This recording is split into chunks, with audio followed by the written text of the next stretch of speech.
The Book of Ruth, Chapter 1. Elimelech moves his family to Moab.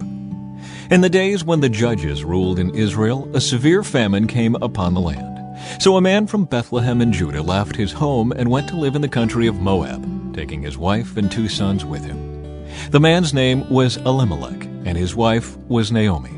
Their 2 sons were Mahlon and Chilion. They were Ephrathites from Bethlehem in the land of Judah. And when they reached Moab, they settled there. Then Elimelech died, and Naomi was left with her 2 sons. The 2 sons married Moabite women. One married a woman named Orpah, and the other a woman named Ruth. But about 10 years later, both Mahlon and Chilion died. This left Naomi alone without her 2 sons or her husband. Naomi and Ruth returned.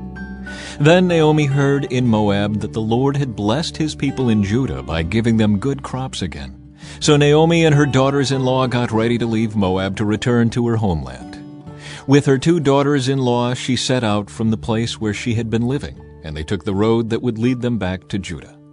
But on the way, Naomi said to her 2 daughters-in-law, "Go back to your mother's homes, and may the Lord reward you for your kindness to your husbands and to me. May the Lord bless you with the security of another marriage." Then she kissed them goodbye, and they all broke down and wept. "No," they said, "we want to go with you to your people." But Naomi replied, "Why should you go on with me? Can I still give birth to other sons who could grow up to be your husbands? No, my daughters, return to your parents' homes, for I am too old to marry again. And even if it were possible, and I were to get married tonight and bear sons, then what? Would you wait for them to grow up and refuse to marry someone else? No, of course not, my daughters. Things are far more bitter for me than for you, because the Lord himself has raised his fist against me." And again they wept together, and Orpah kissed her mother-in-law goodbye.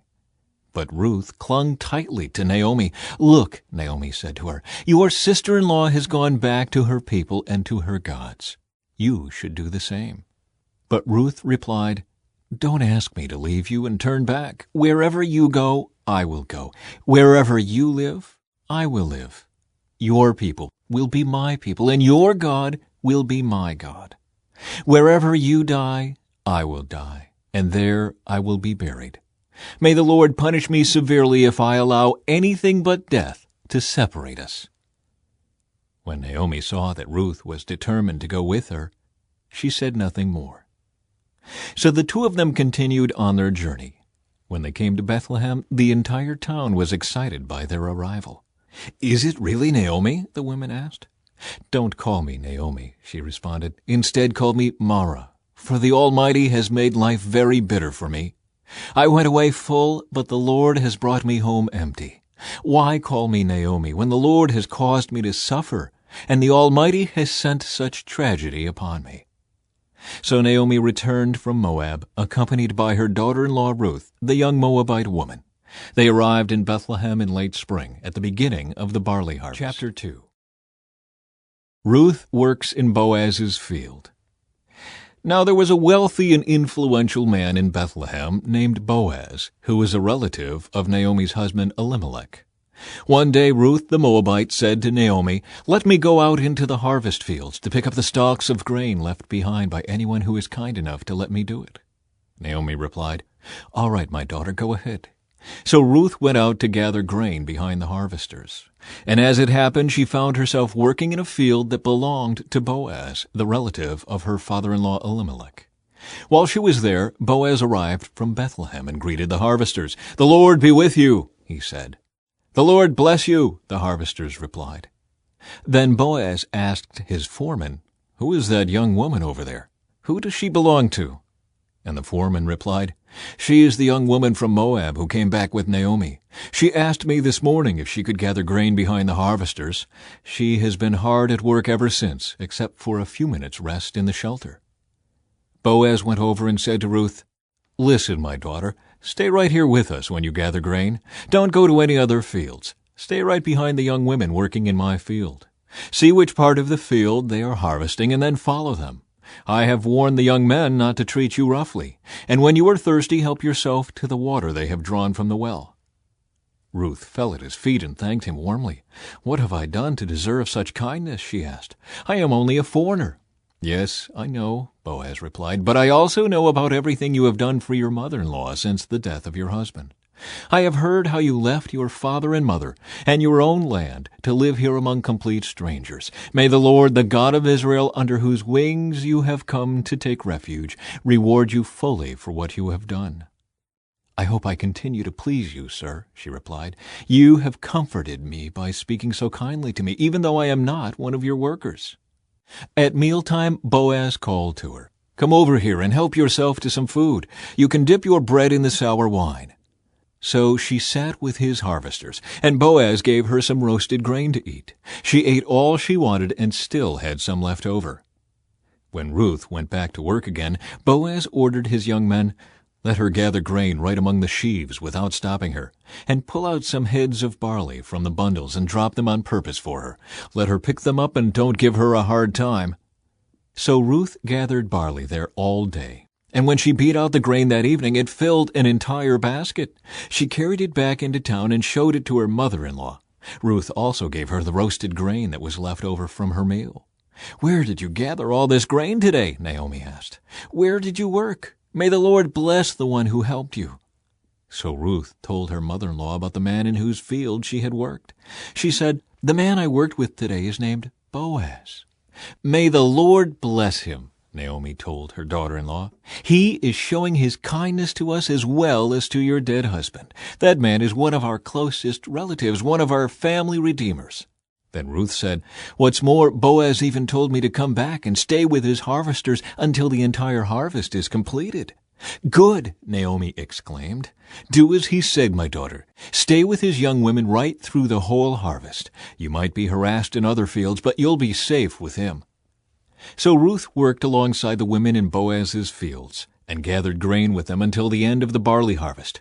Then she continued working with them through the wheat harvest in early summer, and all the while she lived with her mother-in-law. Chapter 3. Ruth at the threshing floor.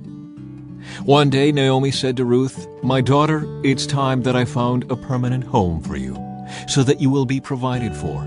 Boaz is a close relative of ours, and he's been very kind by letting you gather grain with his young women.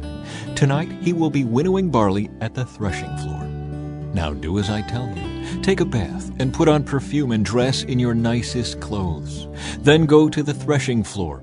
But don't let Boaz see you until he has finished eating and drinking. Be sure to notice where he lies down. Then go and uncover his feet and lie down there. He will tell you what to do." "I will do everything you say," Ruth replied. So she went down to the threshing floor that night and followed the instructions of her mother-in-law. After Boaz had finished eating and drinking and was in good spirits, he lay down at the far end of the pile of grain and went to sleep. Then Ruth came quietly, uncovered his feet, and lay down. Around midnight, Boaz suddenly woke up and turned over. He was surprised to find a woman lying at his feet. "Who are you?" he asked. "I am your servant Ruth," she replied. "Spread the corner of your covering over me, for you are my family redeemer." "The Lord bless you, my daughter," Boaz exclaimed. "You are showing even more family loyalty now than you did before, for you have not gone after a younger man, whether rich or poor. Now don't worry about a thing, my daughter. I will do what is necessary, for everyone in town knows you are a virtuous woman. But while it's true that I am one of your family redeemers, there is another man who is more closely related to you than I am. Stay here tonight, and in the morning I will talk to him. If he is willing to redeem you, very well. Let him marry you. But if he is not willing, then as surely as the Lord lives, I will redeem you myself. Now lie down here until morning." So Ruth lay at Boaz's feet until the morning, but she got up before it was light enough for people to recognize each other. For Boaz had said, "No one must know that a woman was here at the threshing floor." Then Boaz said to her, "Bring your cloak and spread it out." He measured 6 scoops of barley into the cloak and placed it on her back. Then he returned to the town. When Ruth went back to her mother-in-law, Naomi asked, "What happened, my daughter?" Ruth told Naomi everything Boaz had done for her, and she added, "He gave me these 6 scoops of barley and said, 'Don't go back to your mother-in-law empty-handed.'" Then Naomi said to her, Just be patient, my daughter, until we hear what happens. The man won't rest until he has settled things today. Chapter 4. Boaz marries Ruth. Boaz went to the town gate and took a seat there. Just then the family redeemer he had mentioned came by. So Boaz called out to him, "Come over here and sit down, friend. I want to talk to you." So they sat down together. Then Boaz called 10 leaders from the town and asked them to sit as witnesses. And Boaz said to the family redeemer, "You know Naomi, who came back from Moab? She is selling the land that belonged to our relative Elimelech. I thought I should speak to you about it so that you can redeem it if you wish. If you want the land, then buy it here in the presence of these witnesses. But if you don't want it, let me know right away, because I am next in line to redeem it after you." The man replied, "All right, I'll redeem it." Then Boaz told him, "Of course, your purchase of the land from Naomi also requires that you marry Ruth, the Moabite widow. That way she can have children who will carry on her husband's name and keep the land in the family." "Then I can't redeem it," the family redeemer replied, "because this might endanger my own estate. You redeem the land. I cannot do it." Now in those days it was the custom in Israel for anyone transferring a right of purchase to remove his sandal and hand it to the other party. This publicly validated the transaction. So the other family redeemer drew off his sandal as he said to Boaz, "You buy the land." Then Boaz said to the elders and to the crowd standing around, "You are witnesses that today I have bought from Naomi all the property of Elimelech, Kilion, and Mahlon. And with the land I have acquired Ruth, the Moabite widow of Mahlon, to be my wife. This way she can have a son to carry on the family name of her dead husband and to inherit the family property here in his hometown. You are all witnesses today." Then the elders and all the people standing in the gate replied, "We are witnesses. May the Lord make this woman who is coming into your home like Rachel and Leah, from whom all the nation of Israel descended. May you prosper in Ephrathah and be famous in Bethlehem. And may the Lord give you descendants by this young woman who will be like those of our ancestor Perez, the son of Tamar in Judah." The descendants of Boaz. So Boaz took Ruth into his home, and she became his wife. When he slept with her, the Lord enabled her to become pregnant, and she gave birth to a son. Then the women of the town said to Naomi, "Praise the Lord, who has now provided a redeemer for your family. May this child be famous in Israel. May he restore your youth and care for you in your old age. For he is the son of your daughter-in-law who loves you and has been better to you than 7 sons." Naomi took the baby and cuddled him to her breast, and she cared for him as if he were her own. The neighbor women said, "Now at last Naomi has a son again."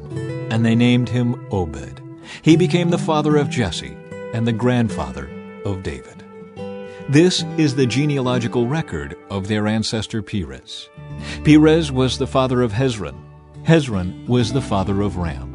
Ram was the father of Amminadab. Amminadab was the father of Nahshon. Nahshon was the father of Salmon. Salmon was the father of Boaz. Boaz was the father of Obed. Obed was the father of Jesse. Jesse was the father of David.